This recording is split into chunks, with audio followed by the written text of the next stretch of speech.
Hello guys, welcome back.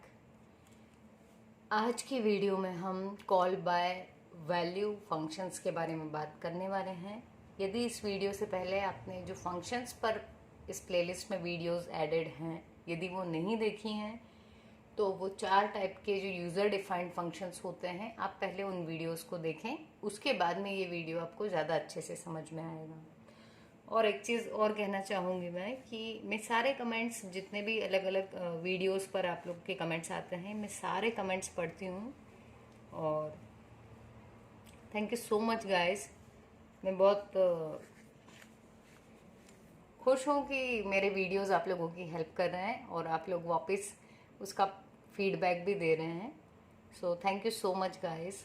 ऐसे ही अपना support और अफेक्शन जो है उसको बनाए रखना इस चैनल के साथ। और सब्सक्राइब तो आपने कर ही दिया होगा, अपने दोस्तों से भी और सब्सक्राइब करवाइए, क्योंकि सब्सक्राइबर काउंट जो होता है वो भी बहुत इम्पॉर्टेंट होता है ना। तो जितने ज़्यादा लोग सब्सक्राइब करेंगे उतने ज़्यादा लोगों को बेनिफिट मिलेगा वीडियोस का भी, ठीक है। और व्यूज़ में भी फिर डिफरेंस आ जाता है, ये तो आप समझते ही हैं।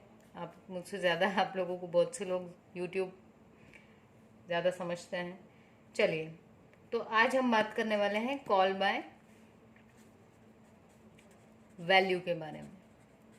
तो हम एक फंक्शन बनाते हैं जनरली और उस फंक्शन को कॉल करते हैं, है ना। तो हम एक एग्जांपल देख लेते हैं। तो कॉल बाय वैल्यू के केस में ये होता है कि जो एक्चुअल वैल्यू होती है वो चेंज नहीं होती। Actual values do not change. तो चेंज कौन होता है? जो उसकी कॉपीज बनती है, बट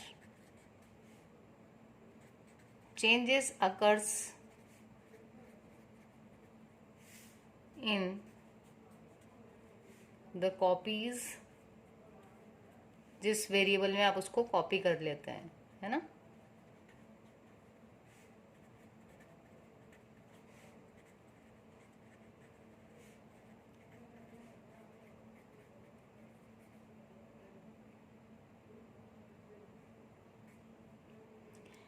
तो अब हम इसको एक एग्जांपल के थ्रू देखने वाले हैं कि क्या होता है कॉल बाय वैल्यू में, ताकि जब नेक्स्ट वीडियो में हम डिस्कस करेंगे कॉल बाय रेफरेंस, तो उसको देख के आपको कॉल बाय वैल्यू और कॉल बाय रेफरेंस दोनों में डिफरेंस समझ में आए, ठीक है। तो वही 2 हेडर फाइल्स ले लेंगे हम। हेडर फाइल्स के बाद में मैं एक फंक्शन बना देती हूँ सम या स्वैप नाम का, ठीक है। स्वैप करना मतलब क्या होता है? यदि एक वेरिएबल में वैल्यू थी 10 ए में और बी में थी 20, तो स्वैप करने के बाद ए में हो जाएगी 20 और बी में हो जाएगी 10, वैल्यू एक्सचेंज हो जाएंगी, ठीक है। तो ये हम ले रहे हैं वॉइड टाइप विथ आर्ग्यूमेंट।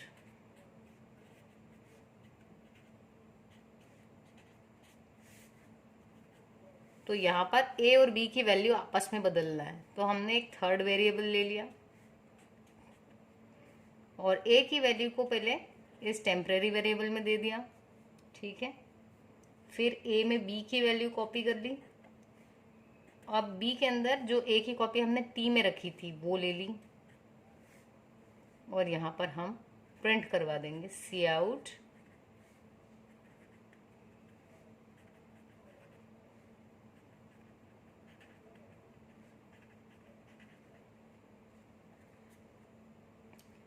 अब हमने यहाँ लिखा वॉइड मेन, और ये जो वॉइड मेन था इसमें हमने यूजर से 2 वैल्यूज ली, ठीक है। हमने यूजर को कह दिया 2 वैल्यू लेना है तो 2 वेरिएबल लेना पड़ेंगे, एक्स और वाई। अब हमने यूजर से कह दिया कि एंटर 2 वैल्यूज। ध्यान से देखना, और यदि कोई डाउट आए तो आप पूछ सकते हो कमेंट सेक्शन में। इसको हम एक बार अभी फिर से समझेंगे इसी वीडियो में।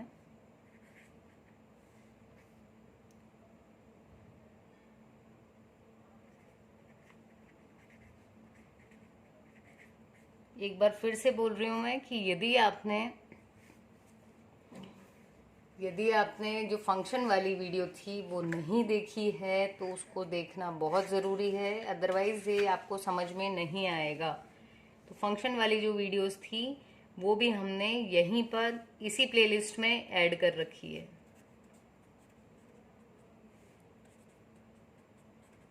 हालांकि वो काफ़ी पहले ही बना दी गई थी, लेकिन वो आपके लिए काम में आ रही है, तो उसको फिर से बनाने की बजाय वो हमने इसमें प्लेलिस्ट में ऐड कर दिया है। ठीक है, तो उसको देख लो। चलिए, ये बन गया हमारा प्रोग्राम। अब हम इसको ड्राई रन करेंगे। देखो, ये एक फंक्शन था जो कुछ रिटर्न नहीं करेगा, इसलिए वॉइड लिखा हुआ है। ठीक है, और वॉइड जब लिखा है कुछ रिटर्न नहीं कर रहा है, इसलिए ये जो भी चीज़ें करता है इसको यहीं डिस्प्ले करवाना होती हैं। ठीक, तो यहाँ हमने इसको 2 आर्ग्यूमेंट्स दी।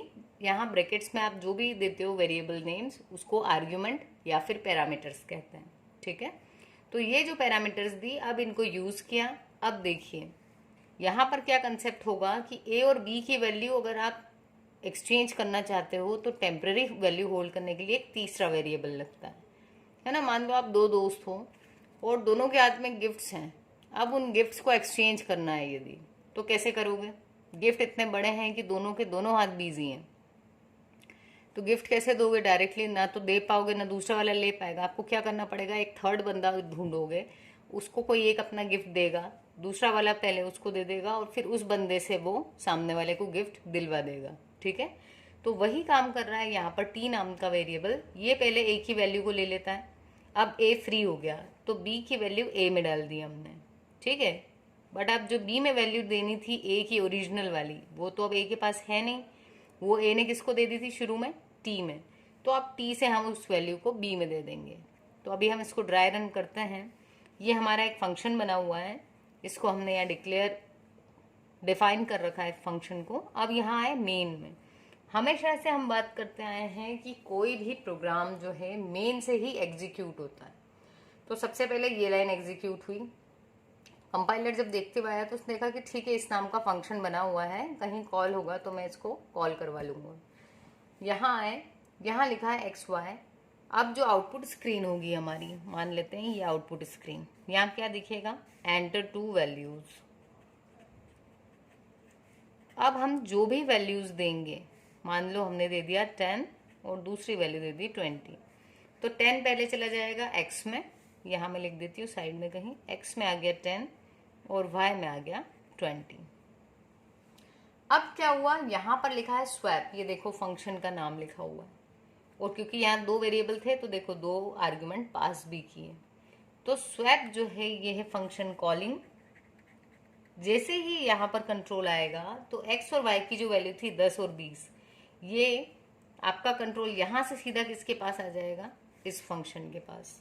तो ये क्या करेगा, एक्स और वाई की वैल्यू को कॉपी कर देगा, किसमें? ए और बी में। तो ए में आ जाएगा 10 जो एक्स की वैल्यू थी, और वाई में थी 20, तो 20 आ जाएगा बी में। अब इनमें वैल्यूज आ गई।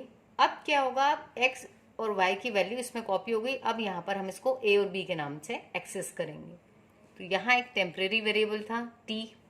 टी में पहले क्या आया? ए की वैल्यू। ए की वैल्यू कितनी थी? 10, तो टी में आ गया 10। फिर ए में क्या आया? बी की वैल्यू। बी में वैल्यू कितनी थी? 20, तो ए में आ गया 20। अब बी में क्या दे दिया? टी में जो वैल्यू रखी थी, तो देखो टी में क्या रखा था? 10, तो ये किस में आ गया? बी में। तो अब देखो एक्स और वाई में था 10 और 20, सेम इसमें कॉपी हुई थी 10 20, बट ए में 10 था, लेकिन अब देखो ए में 20 है और बी में 10 है। हो गई स्वैपिंग। तो यहाँ हमने एक थर्ड वेरिएबल यूज किया और इसके थ्रू इनकी स्वैपिंग करवा दी। अब ये स्वैपिंग होने के बाद में फिर से आउटपुट स्क्रीन पे क्या मिलेगा हमको? आउटपुट क्या लिखा हुआ मिलेगा? a इज इक्वल्स टू 20 और b इज इक्वल्स टू 10।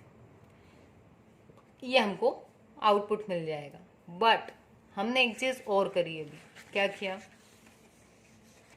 जैसे ही ये स्वैप से यहाँ आए थे, जैसे ही ये प्रिंट हो जाएगा और ये वाला ब्रैकेट मिलेगा, तो कंट्रोल फिर से कहाँ आएगा? स्वैप के नीचे वाली लाइन पे, जो कौन सी थी? ये वाली।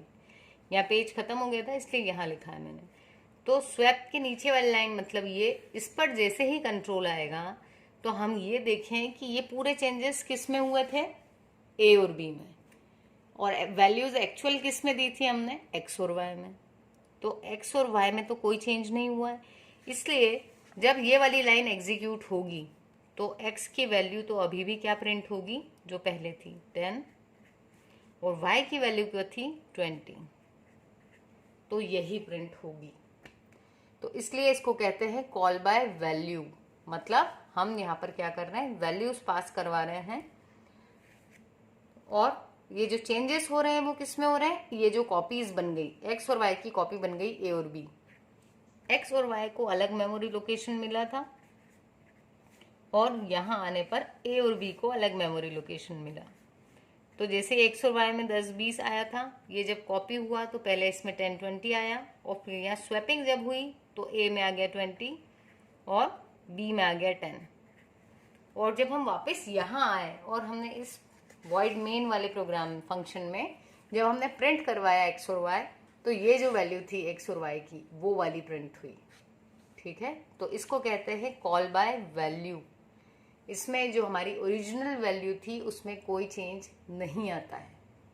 ठीक है, बट यदि अगर हम चाहते हैं कि हमारा जो ओरिजिनल डेटा है उसी पर काम हो, ताकि जो भी हम चेंजेस कर रहे हैं वो भले यहाँ प्रिंट करवाएं या यहाँ प्रिंट करवाएं, वो एग्जिस्ट करें चेंजेस, तब फिर हम यूज़ करेंगे कॉल बाय रेफरेंस, जिसको हम नेक्स्ट वीडियो में देखेंगे।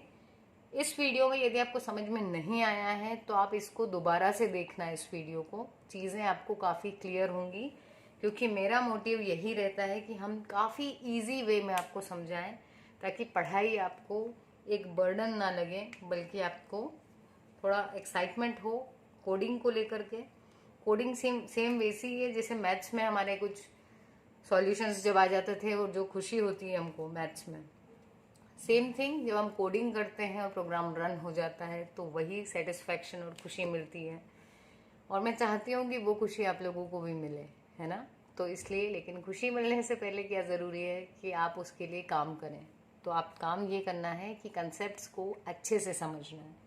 ओके गाइस, ठीक है, तो हम मिलते हैं अपने नेक्स्ट वीडियो में। Thank you.